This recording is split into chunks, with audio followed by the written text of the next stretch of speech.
Joseph MacInnis. And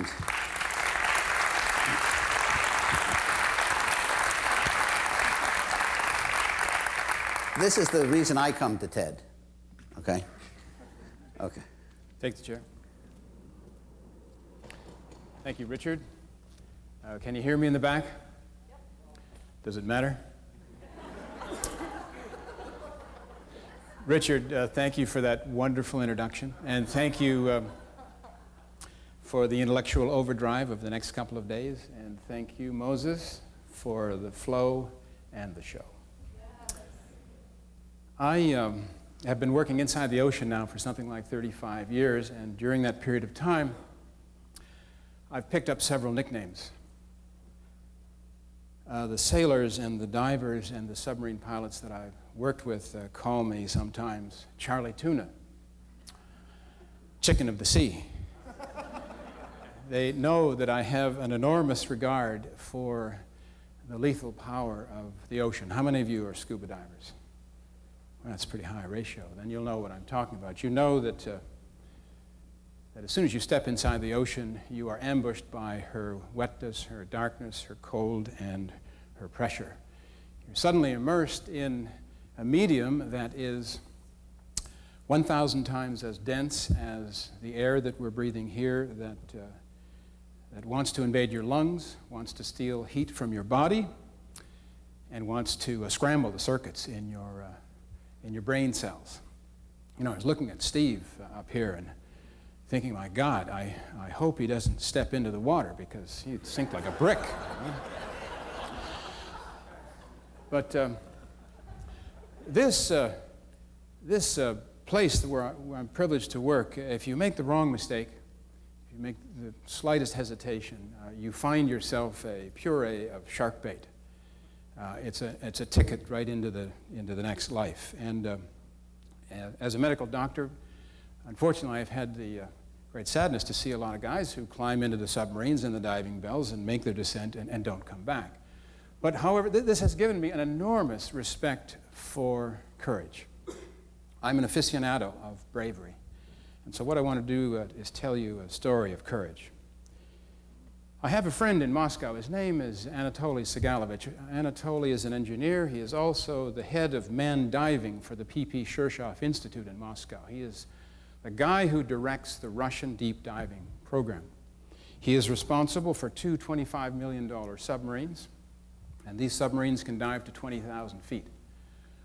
I first got to know Anatoly very well one summer when we worked together doing a series of dives into a canyon north of the Azores. We went 3 miles, 16,000 feet into this canyon.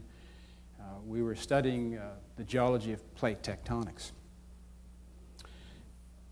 Shortly afterwards, a top-secret nuclear submarine, the Komsomolets, a one-of-a-kind vessel that cost $1 billion to build, was as long as a football field, 3 stories high, a crew of 69 men, all focusing on the most advanced weapon systems in the Russian undersea navy.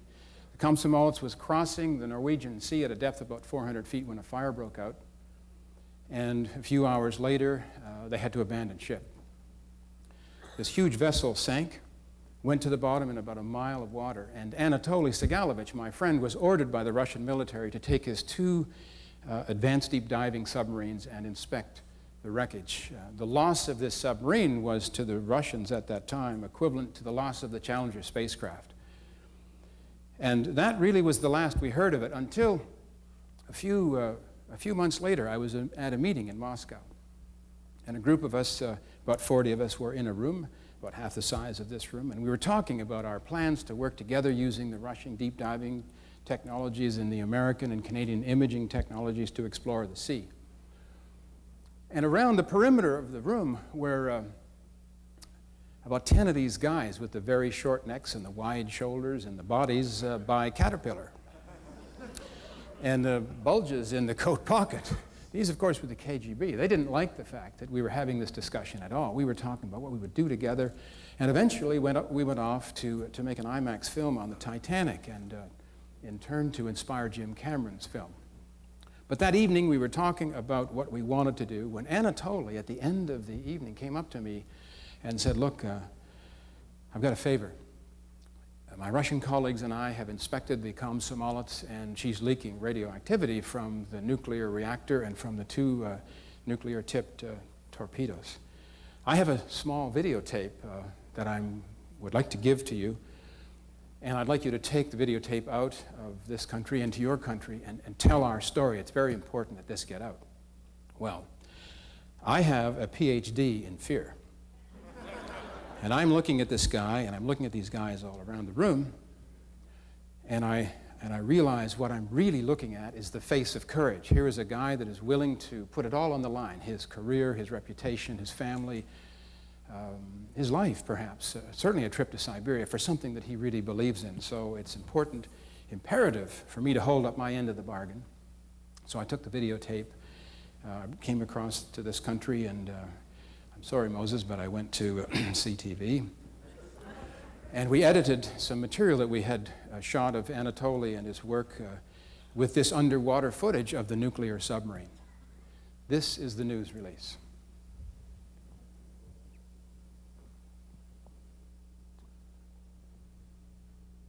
I think. Is there a nuclear threat to our oceans? The Soviets are so worried, they want the West to see this video. Newsline with Max Keeping and Carol Ann Meehan. Good evening. The pictures you're about to see are amazing. CJOH News has obtained exclusive video of a dramatic search operation at the bottom of the Norwegian Sea. In the pictures, you'll see the wreck of a Soviet submarine, its nuclear reactor intact and possibly leaking out onto the ocean floor. The Soviet scientists who found the wreck are so concerned about the possibility of a radiation leak that they turned their tapes over to Canadian marine scientist Joe MacInnis. They wanted him to publicize their worries. Here's his report. You are 5,000 feet down at the bottom of the Norwegian Sea, and you're getting a close-up look at top-secret Soviet nuclear technology. Little is known about the fate of the Komsomolets. The existence of its class was only reported in the West 7 years ago. We do know that the giant sub was returning home from a long sea patrol when the fire broke out. No one knows for certain what caused the fire or how it spread out of control so quickly. The crew fought the blaze for 5 hours before the craft finally surfaced, and the call came to abandon ship. A few weeks after the accident, a team of Soviet scientists went to the site to take pictures and to analyze the water and the sediments around the wreckage. The mission was led by Dr. Anatoly Sigalovich, an ocean engineer with a deep concern for radiation's effect on the ocean's ecology. Dr. Sigalovich was profoundly moved by the emotional experience of seeing the wreckage up close. But now his concern extends further to radioactivity and contamination of the ocean.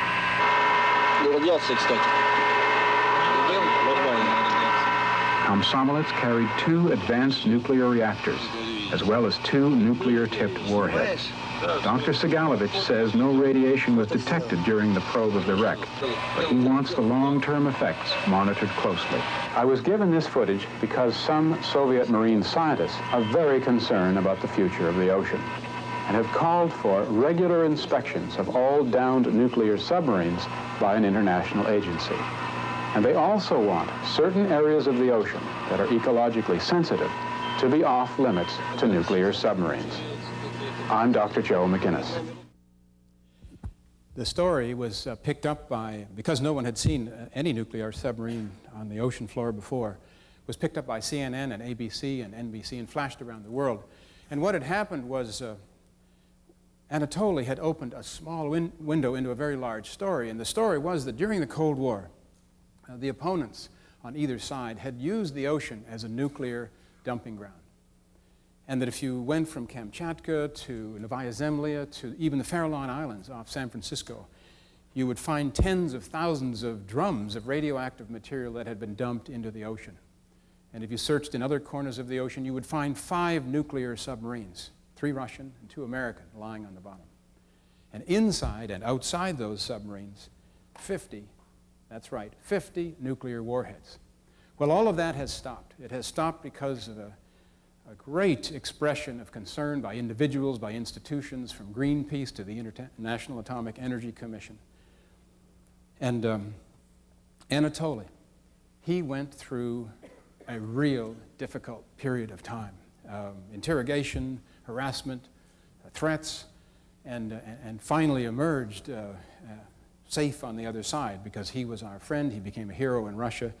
I was talking to him afterwards, and I said, Anatoly, how did you get through it? I mean, what did it take? And he said, look, it's very simple.